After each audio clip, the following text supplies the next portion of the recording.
And so we sit down and they tell us, hey, just FYI, Fred's like skiing, but he's going to dial in on the conference line. And so every so often, my co-founder and I would be like, so Fred, like, what do you think about that? Into the conference phone in front of like a dozen people at the firm.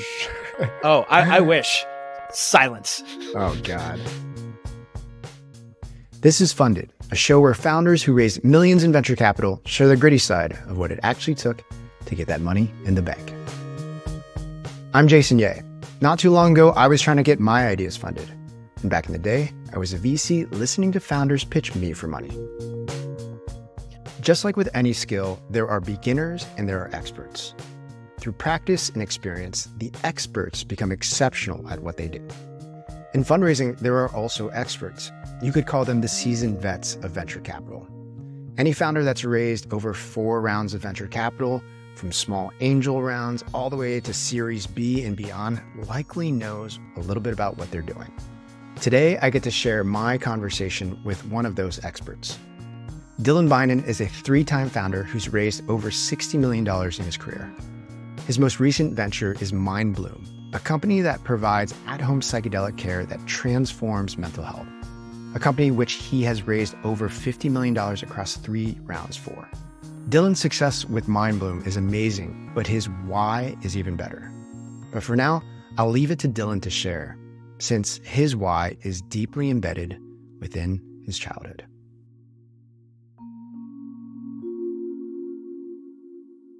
So yeah, I think if you look at me, you'd think I probably look like one of those archetypical founders. I went to the Wharton School of Business undergrad, which is the top business school in the country, on a full scholarship. It's actually the same scholarship that Elon Musk got when he went. But I came from I think a little bit of a non-traditional background. So Mindbloom is a mental health care company that's the number 1 provider of psychedelic therapy in the US. And a big reason I started it is because I both grew up in a family that was obliterated by the mental health crisis. And I grew up in a family that had a lot of trouble accessing care because of costs. Both my mother and my sister were severely mentally ill. My mother was a schizophrenic and an addict, and my sister was schizophrenic and an addict. And for both of them, we tried a lot of traditional treatments, and ultimately none of them worked for them. My mother ended up spending 15 years homeless before dying of a fentanyl overdose. My sister was the exact same. Wow. My family, we were working class. My father was a mailman and then a city bus driver. And so we were in the 70% of Americans who live paycheck to paycheck. Wow. Fortunately, we never had sort of an emergency that put us, on the streets as a family. But one accident away from, being completely insolvent as a family. And so trying to navigate the mental health care field, both as like an uneducated family. I'm the first person in my family to go to college by a light year. Right. But also as a family that didn't have a lot of means to pay for mental health care treatments was very challenging. And so as a kid, I think the thing that was maybe a little different or unique about me, where I can draw that thread, is I think everyone just thought I was very weird. Like I was just very, very, call it scholarly. I would go to the library and just come home and just devour book after book. And so, my father has this great story where he'd be like, when Dylan was a kid, I'd buy him these Goosebump books and, I'd buy him one. And then the next day he'd want another one. And it like blew his mind that I could read a book in a day. And so I'd read the same books over and over again. And, so would you say you were scholarly and introverted and kept to yourself, or tell us a little bit about your personality type, especially growing up? I actually thought that I was an introvert probably until college, or maybe a little after college. I took a Myers-Briggs personality test, and it spit out that I'm an extreme extrovert, like 97th percentile plus on the extroverted scale. Because in my mind, an introvert was someone who enjoyed time by themselves, and an extrovert was someone who enjoyed time being social. And when I looked at my life growing up, I spent most of my time by myself. But it was time bombarding myself with stimuli, like books, video games, anime, building my own computer, playing computer games, and fiddling around on my computer. And today my life is the same. It's pretty interesting. So it sounds like you had in some ways, very challenging upbringing, the description you give is one that would force somebody to be kind of on their own a lot. And I guess your situation had you spending time by yourself, maybe not sure that you wanted to like start interacting with people. And I don't know if you had told me that story, I would have drawn the line between where you started and being a leader of people, and then also being someone that would execute many fundraisers for multiple companies. Before we jump into kind of Mindbloom and raising capital for Mindbloom, tell me a little bit about post-college and, whether or not you started seeing that shift. Because when I asked you about introversion or extroversion, you're like, somewhere around college, maybe a little bit after college. But I saw in your background that you started your first company very soon after graduating from Penn. So tell me a little bit about your sort of shift to being a little bit more front-facing and maybe developing the skills that led to being an executive, being a fundraiser. Yeah, I mean, that's very relevant to Mindbloom specifically. So I think because I grew up in a very turbulent, chaotic, oftentimes violent home with a severely mentally ill mother, I had a lot of, I think, great coping mechanisms. So I was valedictorian in my high school, like near perfect SAT score, captain of academic decathlon, science Olympiad, football team, slept probably 5 hours a night. It was just like very hard charging for, we'd call like, material or surface level success and achievement. So I'm going to go to a great college. I'm going to, get a great job, and I'm going to get out, get out of growing up. And I think what a lot of people would consider the ghetto. When I was in college, I stumbled upon positive psychology, where I went to college. University of Pennsylvania is one of the birthplaces of positive psychology. I was already studying cognitive science and behavioral science and evolutionary biology as an interest. I'm mostly skipping classes to read books on that and go out and meet girls, which worked because I met my wife, who's our head of engineering here at Mindbloom, in college. And when I started learning about positive psychology, I had this epiphany where I realized that all of the things I was pursuing, all of my strategies, and really the way I was approaching other people in the world were evidence-based, like scientifically shown to be bad strategies that were not going to work for me. And as I started to introspect more on not just like hitting goals and achieving, but on how happy I was and how I interacted with other people and my relationships, I started to realize that I had some really significant issues. Through the study of positive psychology, that ended up leading me to trying psychedelic medicine for the first time, namely MDMA. What year? I was 20 years old at the time. And it was utterly transformational. And so I without a doubt would not be the entrepreneur or leader or friend or husband that I am today if it wasn't for that first psychedelic medicine experience, and then a lot of subsequent work with psychedelic medicine, meditation, positive psychology, Eastern philosophy, a lot of other different routes. Awesome. So very cool to hear about this shift in perspective and the way you interface with the world. I always try to bring stuff back to the topic that I focus on, which is fundraising, and that the way you interface with the world, the way that you interface with investors is extremely important, right? Reading you, understanding if this is somebody that they want to work with, that they want to trust with their money to build something big. There was something interesting in your history of companies that I wanted to spend a little bit of time on before we got specifically into Mindbloom, which is kind of, when I look at it quickly, I think your first company was in politics, which you raised money for that one as well, right? And then I think Mighty after that, which started in litigation, maybe legal tech blended with fintech, far before people were even looking at legal tech as something that was interesting, far before, GPT-3 is making that an exciting space. And then now Mindbloom, which is a very interesting and hot space, especially within the VC community, but I would say really only in the last 2 to 3 years.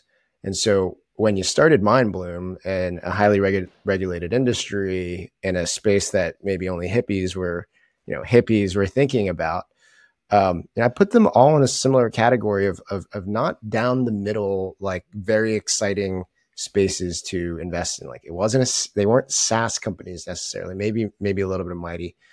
They weren't in industries that people had been indexing against over the last 5 years. And so I wonder if at a high level, you could just chat about what it means to go try to raise capital for industries or startups that seem to be left of center, or maybe smaller than people, smaller in some people's eyes than they actually are. When I'm giving people fundraising advice, maybe this is downstream of working in areas that aren't down the fairway. Yeah, as I call it, which is as you put it as well. But in my N of 10 rounds now that I've raised, or 9 rounds that I've raised, I've seen this clear line of regression that makes me think maybe I have a little bit of a non-obvious secret that I believe about the fundraising process that others don't. And that's when I look at every single round that I've raised. I pretty much, and I've talked to so many investors, right? Angels, C, Series A, B, C, and credit investors as well. At Mighty, we raised several $100 million of credit, essentially a hedge fund within the company to finance our customers. I pretty much knew that they're going to do the deal within 5 minutes or 10 minutes. Say more. So, yeah. So what I've observed is that it's not that I went to investors and then convinced them by showing them, why this, why now, why us, here's the market opportunity, here's our traction, here's our growth plans, here's how the clear path to making this a multi-billion-dollar company over a reasonable time period. Those things all get discussed and explained at length with a lot of due diligence. But within the first 5 or 10 minutes, I uncovered that they already wanted to invest in something like this, if not this exact thing. And then I just came along. But I've just found that through all of the investors I've worked with or gotten term sheets from, pretty much all of them up front were like, I've been looking for this, or I've been looking for something just like this. And so I think they make an intuitive and emotional decision and then find the facts to backwards fill it. And of course, the facts have to fit the intuition and emotional decision. On the other side, investors who haven't sort of been thinking or looking for this, but get their interest piqued, and they say things like, this is so interesting. Like, wow, I'm so interested to learn more. I'm so curious. I rarely see get there. Yeah. Yeah. So now what I do is I really look for people who get it up front. And I just don't waste time, both for me and for them, with the people who I think don't get it up front, because I just never see people get there. Yeah. I just want to chime in and say, for a lot of people that hear that, they might be like, no, that's crazy, right? Like, talking about millions of dollars, and you don't think they have to analyze A, B, and C. And actually, you're 100% correct. And I'm not sure that a lot of investors would admit it fully, but I do think they are extremely sort of grooved before the full pitch and diligence process to making a decision. And you're right. I think there's one component of it, which is just either their predisposition to a space, or the fact that they've done work in it, they've been looking for the space. But there's also just the first impression, or the way that they were introduced to you, Dylan, to be able to to have a perspective on you, or to have an initial positive feeling because of the way they discovered your deal, the way you were introduced in there. That all feeds into this phenomenon that you're describing about, like, that first 5 to 10 minutes can tell you so much about what's going to happen. And then, kind of taking that back to my initial question, I've been curious if that means to you, if what you were saying, and I had asked, like, well, man, you're working on these spaces that aren't down the middle, they're kind of left of center, not everyone is looking for them. Are you kind of saying that it's a numbers game at this point? You're like trying to find the investor that thinks like you, and maybe not many investors think like you, but once you find them, like, you're going to be a great connection and great fit. Is that putting words in your mouth, or how would you reconcile this? That's right. Yeah, that's right. I mean, I only do things through warm intros, because I do think that it's challenging to have that sort of credibility in cloud if you go in cold. Mm-hmm. I think it has worked for some people I know. But I find that my time is best spent at the top of the funnel, meeting those people who are extremely, they just get it right away. Like it's in the first 5 or 10 minutes, you understand, they light up, they're excited, they're pulling the questions, like they're pulling information out of you. And there's just this palpable, like visceral, like getting itness. So it's hard to describe. And what I do is I cut off the process quickly if I don't see that. No, I love that. I think the other thing that unintentionally you're doing is like you're showing a great degree of confidence in your ability to run the company, to find other investors, and that confidence, and even the people that are actually interested in could get there if they see you doing that, if they hear that that's your MO. It's like when you see a founder that's confident in what they're doing in their company, it's like that's addictive. That's like very enticing, and that's the kind of founder you want to back. But I do want to shift over to Mindbloom because I do find the space of psychedelics very interesting. I'm curious about what fundraising for that has been like, and I wanted, doing my research, trying to figure out where we would start. I know you raised around in 2021. There's some information on Crunchbase, but not a lot. Nothing was announced. So I don't know if you're comfortable talking about that, or if there's something that we need to dance around. But if you could set the stage for us a little bit, then maybe we can have a little bit more of a substantive conversation about fundraising for Mindbloom. Yeah. So we've raised. I founded Mindbloom in late 2018. Okay. We raised our seed round, which was $2 million, led by Long Journey Ventures. That's cool. Steve Jacobs, Brian Balfour, and Siam Bannister. And that was in 2019.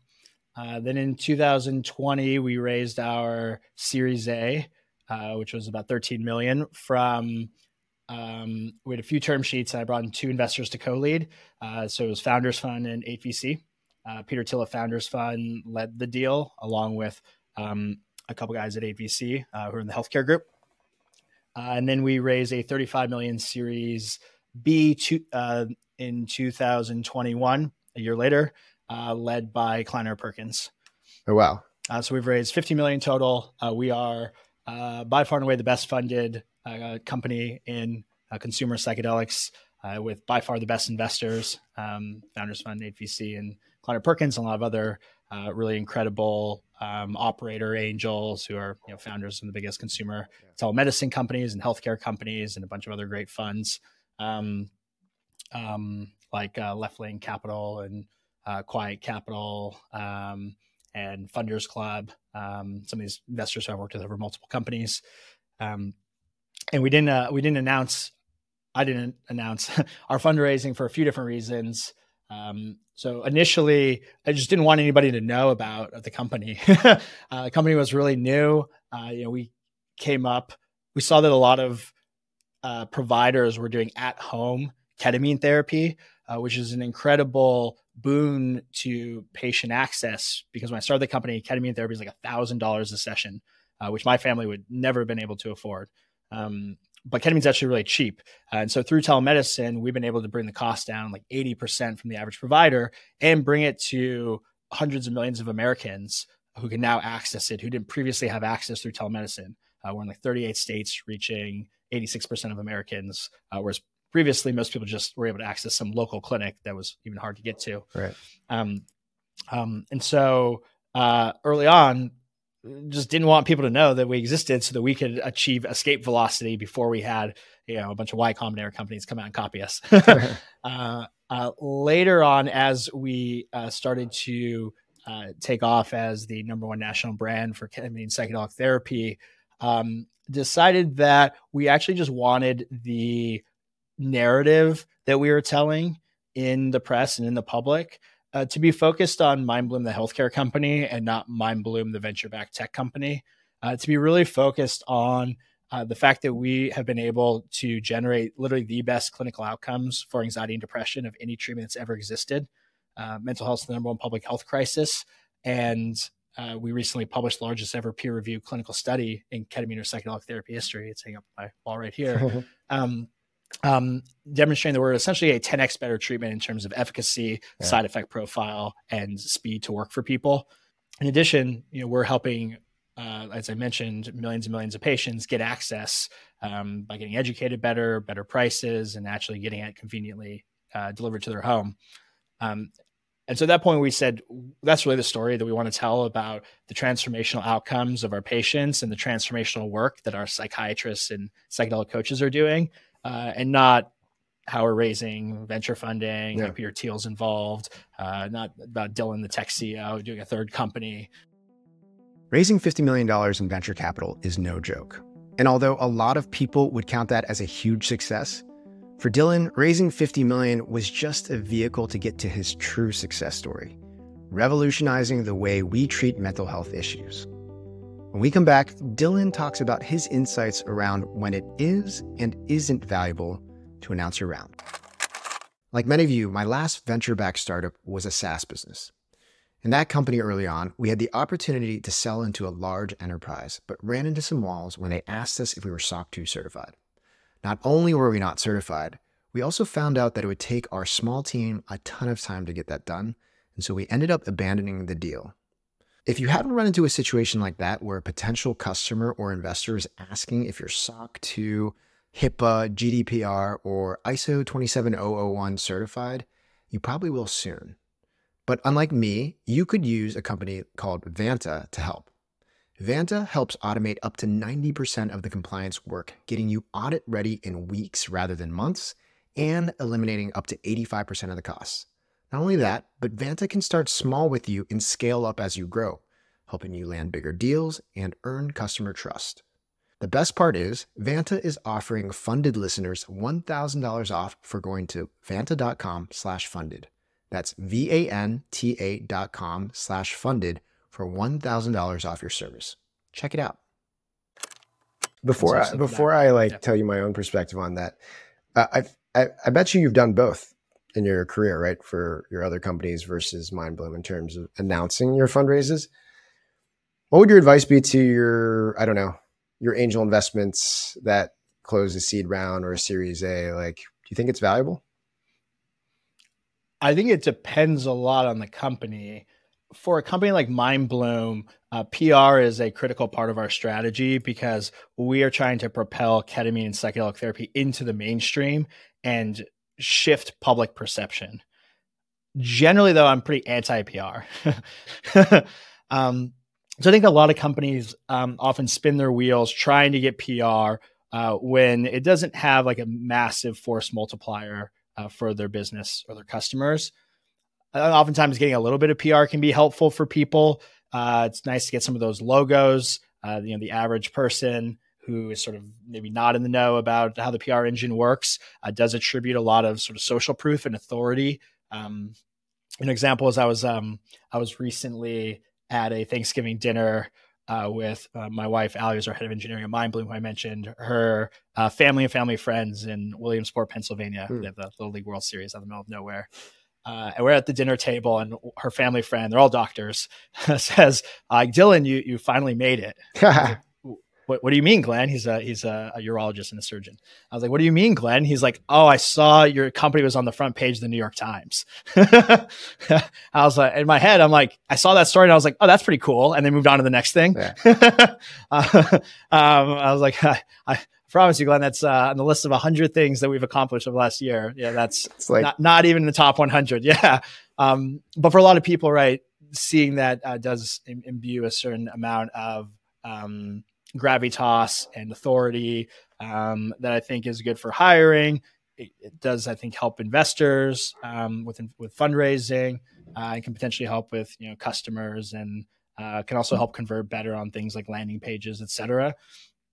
But I think it's almost like the curve flattens very quickly for people, where for a little press, getting those logos, being able to show those on your career and press pages, et cetera, there's some value. And after that, it levels off. It also gets harder and harder to get press because you have what I call story market fit. Yeah. So you have a variety of different stories that you can tell and a variety of different things that different journalists want to tell. And so I think a big part of the press game is matching story market fit, especially in things that you can repeat.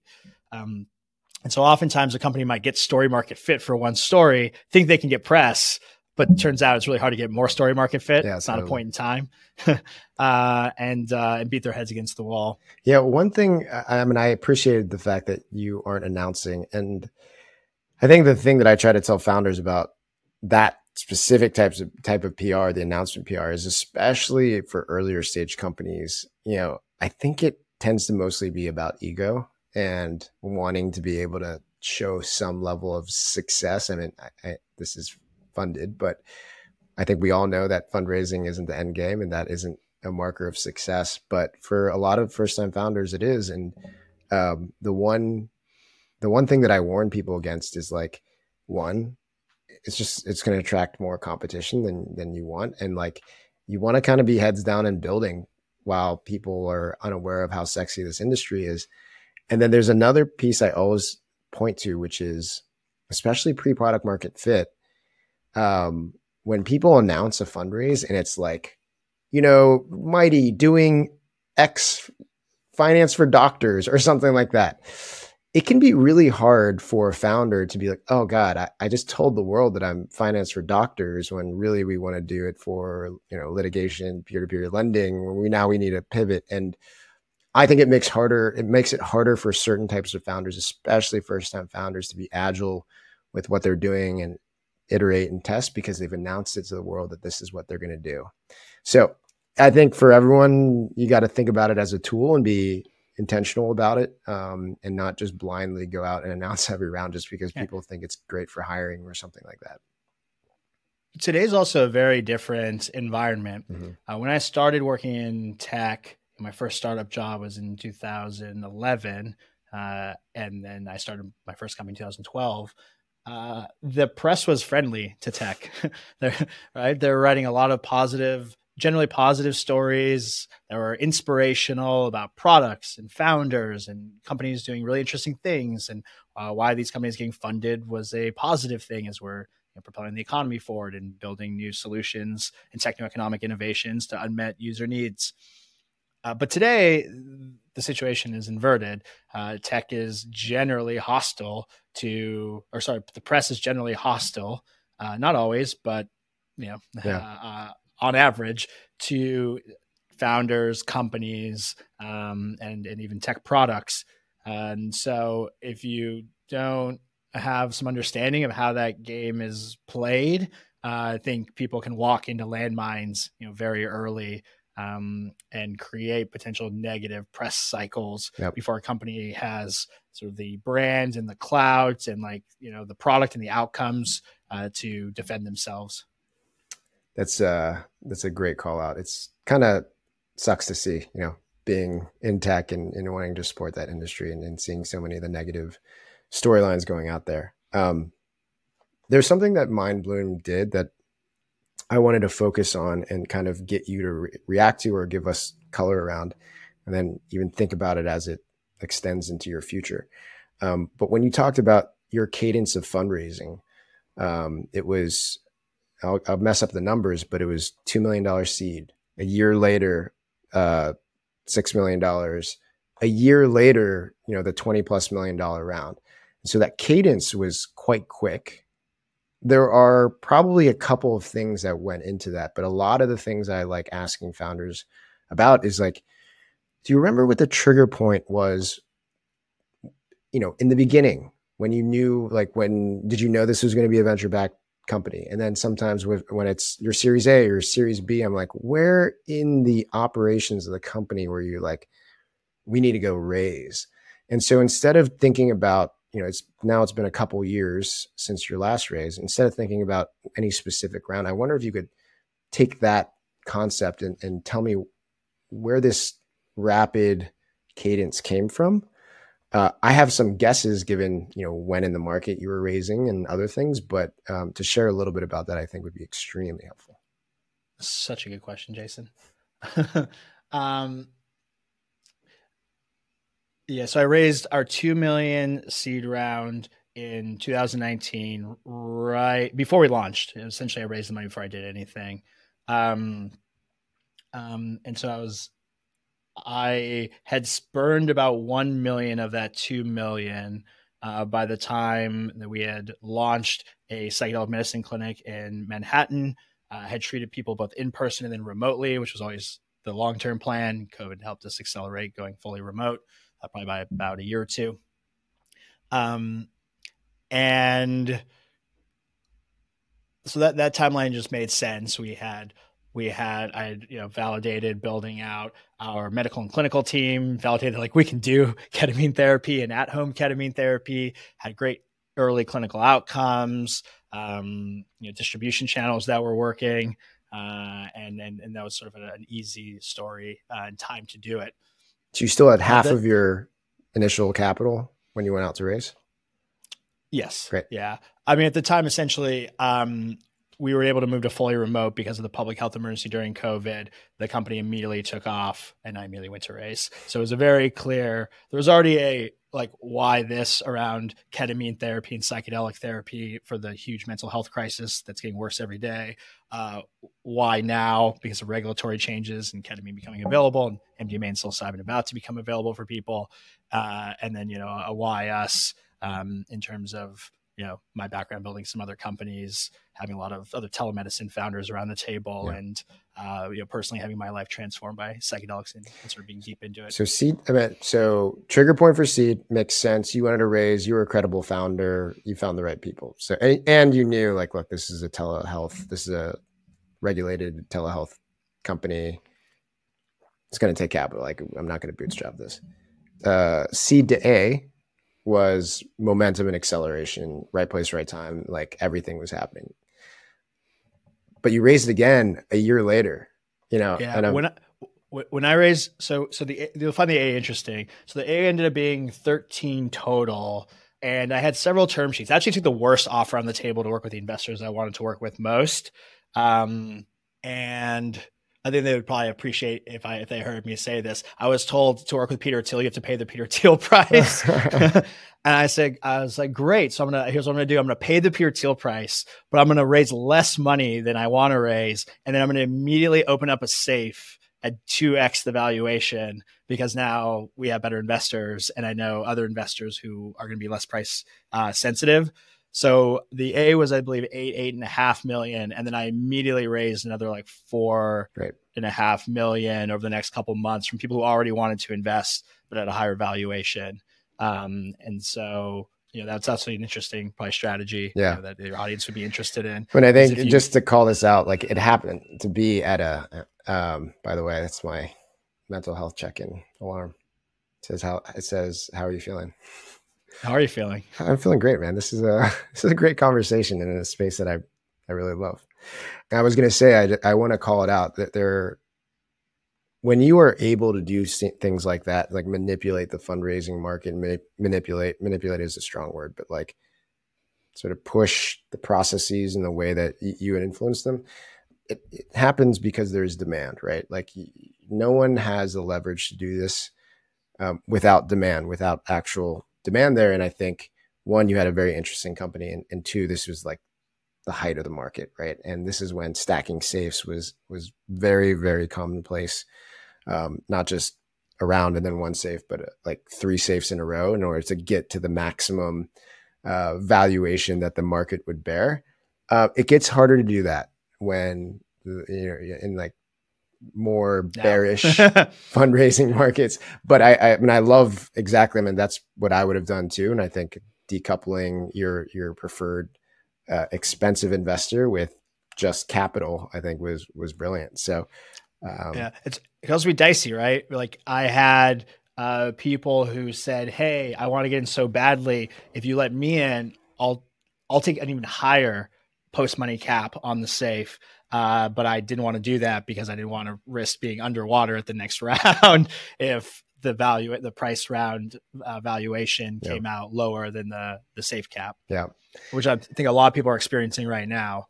100%. Yeah. So 13 total across sort of a tranche to raise, but then a year later. So tell us a little bit about that trigger point. So a year later, when we got to the B, I actually only burned 2 or 3 million of the 15 total we had raised. So we had everything in the bank. The business was exploding. And when I went out to raise, a lot of investors were like, why are you raising? You're break even. You can't even keep up with the business right now. You have nearly all the capital that you've raised to date. Why don't you just wait another year or two and come back and raise at a way higher valuation? I didn't even sugarcoat it. I just told people the truth, which is one, the market is wild right now. And I know that there is demand, and I'd be kicking myself if a year or two from now, exactly what happened. The market implodes, the capital markets dry up, and it's much more challenging to raise capital. Two is we had a lot of momentum on our side. When I started Mindbloom, everybody, including all my friends who've done telemedicine companies, said you are going to have state medical boards and the DEA and the FDA like banging down your door right away. You'll probably be able to get through them, but you are going to have like regulatory inquiries that you're going to need to deal with, because what you're doing is good medicine and legal medicine. But people are going to be asking a lot of questions. Also, MDMA-assisted therapy was going through clinical trials, and psilocybin-assisted therapy was going through clinical trials, and all of those just continue to hit their milestones. And so at that point in time, we actually had no meaningful regulatory inquiries into the business. Everything was going our way in terms of our business and tailwinds. These other medicines were looking better and better with more and more sort of market excitement and hype every single day. And so I just saw that there was a hole open. I played football for 12 years, and I played running back. And when you play running back and the hole opens, you hit the hole. You don't dance around it. And so I saw that the hole was open, and we needed to sort of hit the hole while we could, because who knows what was going to happen tomorrow. And I think it was like 4 months later. This was, summer of 2021. It's like, I think 3 or 6 months later, I was like, maybe I should have waited. And then 6 to 9 months later, I looked smart. Yeah. Wow. I mean, it looks like so prescient now. I mean,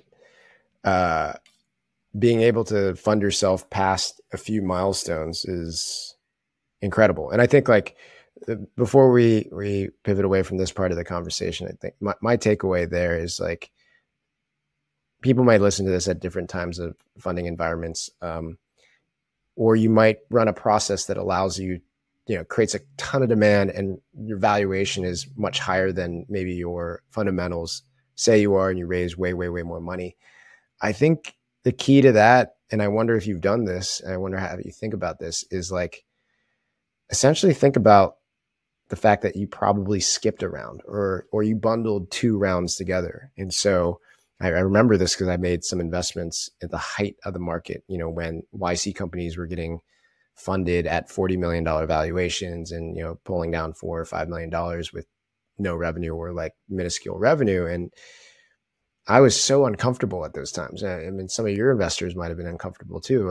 But the best founders I saw were like, look, I know what this means. This doesn't mean we have product market fit, or in your case, maybe this doesn't mean we have repeatable sales channels or marketing strategies. It means we need to allocate a part of that fundraise to answer those questions and get to that milestone. And assuming we get to those milestones, the next tranche of capital, that chunk, is going to be dedicated to something else. When you brought in so much extra money, how did you even think about like you said, you had 80% of the money already, and what were you going to do with that money? I'm a big believer in really investing into building a very strategic and intentional company culture. I I'm pretty proud. We actually, I won the Tony Hsieh Award this year with a couple other founders, including the CEO of Dropbox, for building like a transformational company culture. Wow. Tony Hsieh was the founder and CEO of Zappos, and wrote Delivering Happiness, which is like one of the sort of seminal books on company culture. And as part of building company culture, I think a lot of it is like, how do we do things around here? Like, how does work get done? And then encoding that into the company's operating system and DNA. With like rituals, artifacts, and mechanisms, such that like, if I get hit by a bus tomorrow, like the culture has to live on, because it's literally how everyone works all day. Someone would have to come in and be like, we're doing everything differently, which obviously can't happen. And so we have 4 core values, and they're with behaviors, and again, rituals, artifacts, and mechanisms for each. And they're to practice intellectual honesty, make exceptional decisions, cultivate wholeness, and focus. And so the way we make decisions here is we really treat our managers and individuals as capital allocators. Because at its core, like we have a company with equity, and I sell a piece of that equity for financial capital. Any intros or advice from founders are nice to haves, but inherently I'm selling it for financial capital. And then the goal is to alchemize that financial capital into enterprise value in the company, usually through strategic accumulating advantages. And the way we're going to do that is we're going to metabolize the financial capital into human capital. Mm-hmm. It's like employees, contractors, robots. So software we build, software we buy, campaigns, initiatives, vendors, services, tools, etc. And so we are very thoughtful and rigorous about upfront looking at how we are making decisions on what we're investing our capital on. What's working that we're going to double down on, and even more importantly, what's not working. Same thing. What's not working? Oh, good. What's not working that we're going to sell, which is a common failure mode I see, is that companies don't sell losses. Like they don't sell things that aren't working. They don't sell, people who no longer are the right fit in the right job to execute on a strategy, and they just keep compiling costs because they're not selling losses. They just keep adding new things. And so I think for that reason, because that's such a part of our operating DNA, we've been able to stay very capital efficient. So I raised our Series B 2 years ago, and we still have like 75% of the capital we raised in the B in the bank, and 3+ years of runway. So a lot of people might say that's like you raise money for 18 to 24 months, and we're 2 years in with 3 more years without pulling any extend the runway levers, which we obviously can pull because our core business is profitable too, like the core, care delivery business without all the R&D and things we're doing around it. So that's how I think we've been able to do it. It's like sort of inputs, not outputs. That's so impressive, man. I think like knowing very little about the company financial situation and the rounds and stuff like that, even just without knowing the dollar amounts raised, the cadence of year, and then all of a sudden nothing, especially with the market going down. One thing I would have guessed, or one narrative that could easily be right, would be it hasn't been working. And like, you might have tested the market before and not a lot of people were interested in raising. And to hear like you shared such strong fundamentals is like very, very impressive. So, yeah, we've definitely multiplied the business several times over and could raise again. No idea what the valuation would be relative to our last one. We also had better. It could have raised at a higher valuation last round, but it was already getting aggressive. Yeah, it was already like felt generous and aggressive in a way that said, I don't want to put us too far out ahead of our skis for where we're at. But you grew into it. Yeah, they're other friends. I've had some friends who are like, I'm doing this company. Hey, we're doing this next round. I'm like, I'm in. What's the valuation? They told me. I'm like, I'm out. It's 50x. You're a few million revenue. I sorry. Like, I don't think so. Yeah. Before the episode ended, I asked Dylan to share whether or not he had any crazy experiences when fundraising. Let's just say this one was ice cold. I've got a good one from Mighty. Should I share that? Yeah, please. All right. When we were raising our Series A at Mighty, we're building the company in New York City, and our number one choice was Union Square Ventures. Makes sense. They had some lawyers on the team. My co-founder was a lawyer. It's a legal tech company, obviously top brand, incredible investors. Both my co-founder and I were reading, Fred's blog. Fred Wilson, the general partner there, his blog religiously for years, and they were super interested. And so we ended up getting to a final partner meeting with them. I think this was my first final partner meeting that I'd ever sat in, in like at a top VC's office, like a tier 1 VC. And so they prep us and they tell us, we're working with a guy there who's a lawyer who I'm not sure if he's there anymore, who's a partner at the time. And he tells us, hey, I'm your champion. But just so you know, deal does have to go through Fred Wilson, and he's pretty skeptical. He thinks even though you are disintermediating these sort of bad actors in the space and bringing rates down, that the space, litigation finance, legal funding, lawsuit lending, legal loans is a little it's a little repugnant for us and for him. So you're going to have to really sell him on like the vision here. And so we get into the office, and it's probably a dozen people sitting around this massive conference room table, but no Fred Wilson. and so we sit down, and they tell us, hey, just FYI, Fred's like skiing, but he's going to dial in on the conference line. Oh, God.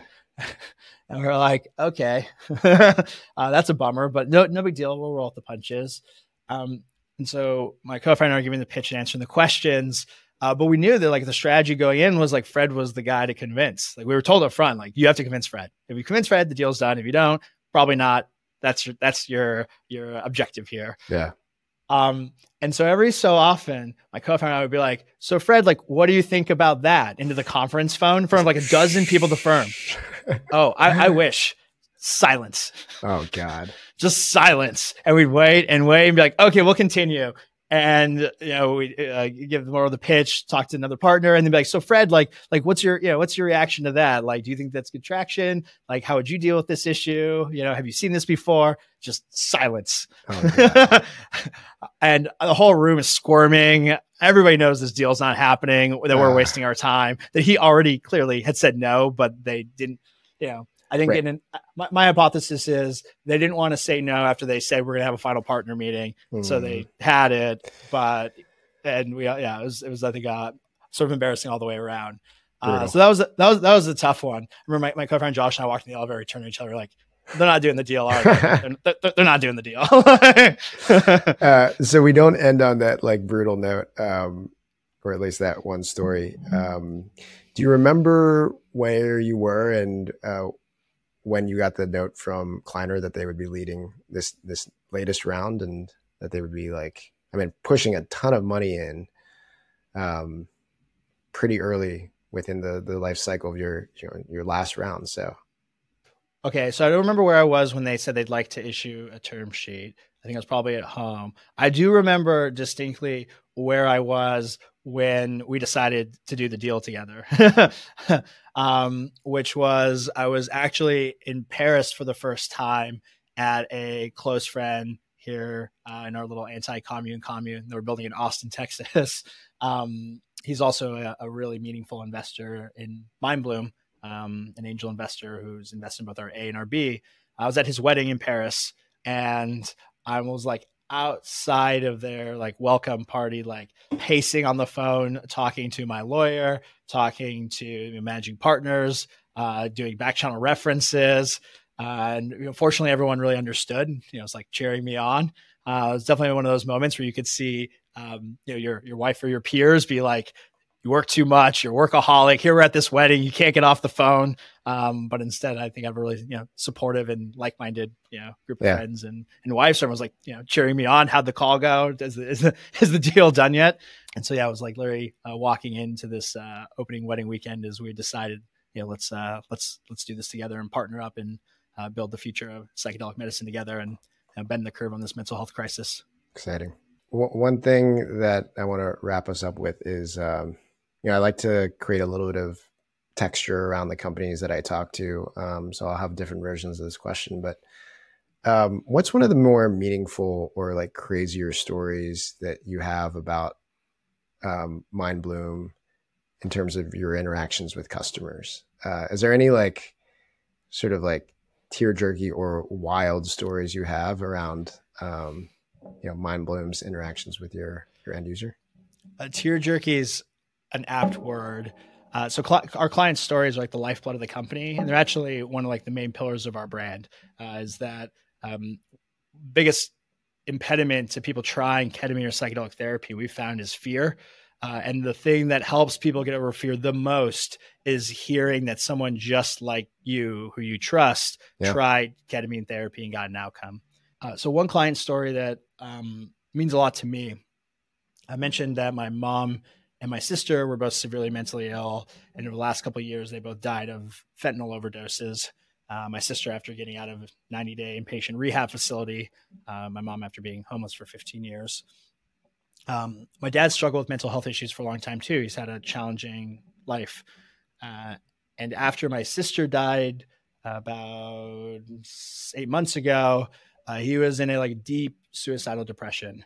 He couldn't leave his bed, shower, or shave for 20 days straight, and was texting me very unsettling things like, here are all my passwords just in case. I have a bunch of silver hidden around the house just in case, things like that. And so I'd like really thought about it and had essentially assigned like a 50-50 probability that he was going to kill himself in the next 30, 60 days, and sort of meditating and trying to come to terms with that and trying to figure out how to get him help, obviously. I've been trying to get him to try ketamine therapy, try Mindbloom for, since I started the company, but just a little too scary for him, a little too old school, a little too resistant to trying really any mental health treatment that's not, antidepressants, including talk therapy. But this was the catalyst that he needed to give it a shot. And so he started working directly with our medical director, Dr. Leonardo Vondo, who's like a nationally renowned addiction and psychedelic therapy psychiatrist. Has been a pioneer in bringing ketamine therapy to lower sort of income populations in the Bronx in New York. And after doing ketamine therapy through Mindbloom, he was literally in full remission from suicidality, and like not just alleviated his depression symptoms, but he sounds like 30 years younger. Wow. He has like sort of taking back control of his life and his health. He's exercising, he's eating healthy. He has goals now to sort of find like another like romantic partner that he could potentially spend the last chapters of his life with. He's like reorganizing the house and throwing things away and decorating. And he just retired and is now going from like being sort of down on and nervous about retiring. What am I going to do? What about my meaning, purpose? Like excited and engaging with the next chapter of his life. Wow. So he's actually done several programs now. Now he actually doesn't need to do them, so he doesn't like vary intermittently. And so for me to have not been able to help my mother and my sister with their mental health issues and ultimately lose them, but get to bring psychedelic therapy to my father and potentially maybe most likely save his life, it was really cool. I was not expecting that. That is insane, dude. Thank you for sharing all of that. There is a lot of surface area to react to from just a learning standpoint for any founder, entrepreneur, and then people going through fundraisers, and then just drawing a lot of attention to mental health and the stuff that you're doing, and then your own personal story. Like, thank you for being so open and honest about that stuff. This is going to be great to share with other people. Yeah, thank you for having me on and giving me an opportunity to share. Yeah. That was my conversation with Dylan Beynon, founder and CEO of Mindbloom, at-home psychedelic care that will transform your mental health. I really loved this episode. Not only was it packed with knowledge, but it really pulled on my heartstrings too. Make sure you check out Mindbloom and see the impact they're making on the mental health industry. It's pretty wild. When we come back, I get to talk to my producer, Paige, to see what she thought about the episode. This one is right up her alley, so I have a feeling she really enjoyed it. Okay, so I've actually struggled with focus my entire life, which might be surprising to some people because I got good grades, went to good schools, got good jobs. But really, I was able to get that far in spite of myself. It's been a struggle all my life, and that struggle really came to a head once I became an entrepreneur. At that point, there was too much going on. I couldn't overpower my lack of focus. So I tried a bunch of things, planning apps, coaching, but nothing really made a dent. And then I started hearing about this special productivity drink, Magic Mind, and was super skeptical. Honestly, it wasn't until a friend gifted me some that I became a believer.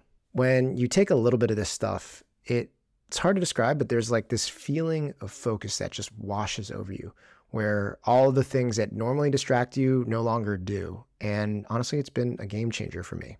So I'm really excited because Magic Mind is sponsoring this podcast and offering up to 50% off your subscription if you sign up within 10 days of this airing. All you have to do is go to magicmind.co/funded or use funded as your promo code when you're checking out. Hope you guys try it out and that you like it as much as I do. All right. Hello, Jason. How are you doing? Hey P, how are you? Not bad.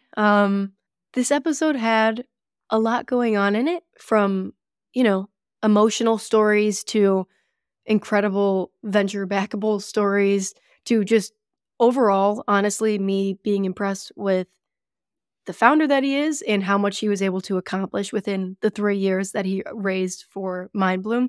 So Yeah.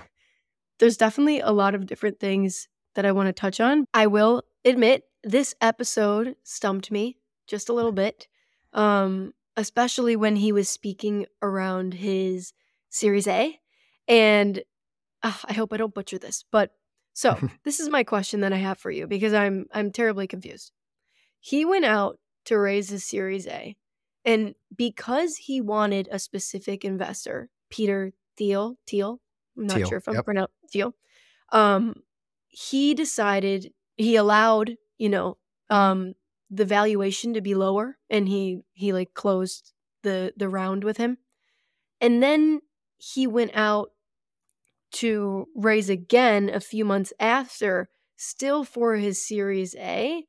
I'm just awfully confused here. I know I got some clarity around this, but I just want to make sure that the other people or founders that are listening to this understand, like, my mind goes to, how is that possible? Is that allowed? Are Yeah. you allowed to have like a lower valuation and then go out and raise with a higher valuation? Can you just please clarify some of this? Sure. Yeah. And if you're just going to hear this story without context or without this debrief and you haven't seen it before, there's no shame in being a little bit confused because one, it's a nuanced and aggressive strategy. And two, like I would say most founders don't know the legality behind the things that they were doing. So at a high level, and this isn't for all cases, I just like putting out this perspective around business law or the legality of contracts and what you ask the question, can you do these things? Can you not do these things? This is a broad stroke statement. And of course, the sort of the legal hawks out there will be in the comments and yell at me for this. But in general, I truly believe you can do almost anything in business and you can write into contracts almost anything. And anything that's in a contract right now can also be changed as long as people agree to it. So like people are like, can you do this? Can you not do this? You can kind of do anything if people agree to it.